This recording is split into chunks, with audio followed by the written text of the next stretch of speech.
Hey guys, I've been talking today with a friend of mine about how to deal with other people's expectations that they have on us. And one of the things I find is that a lot of times people will have expectations on us that really have no bearing in reality, may not align with God's plans for us.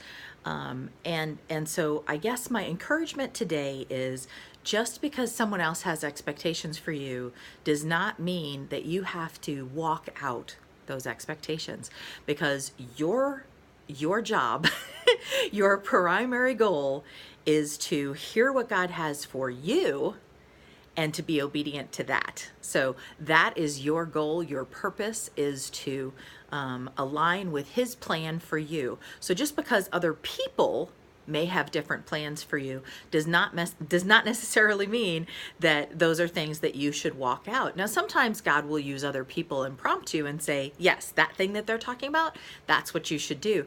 But if God isn't telling you to do it, just because someone else is saying that they think that you should does not mean that you should. And so I guess part of what my encouragement here today is just to give you permission to not be a slave to other people's expectations. Because I think culturally, we find ourselves in a position where we feel like we have to do certain things. And then we struggle with feelings of guilt when we are not executing those things that other people expect for us to, or we worry that we're disappointing someone, or we own the fact that they're now upset that we didn't do what they asked us to do.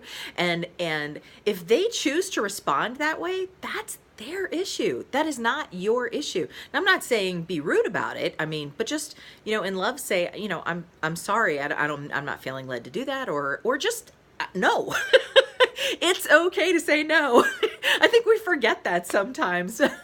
So no, without any explanation is still a fine answer. Even if somebody doesn't like it, that doesn't make it a wrong answer. It is a perfectly fine answer. So all that to say, again, your job is to align with the plans that God has for you and for your life. That is your job. And if other people have expectations for you, bless them. But that does not necessarily mean that you have to execute those things that they expect you to do. So hopefully that makes sense. Hopefully that gives you food for thought. Anyway, that's it. God bless you. Have an awesome day.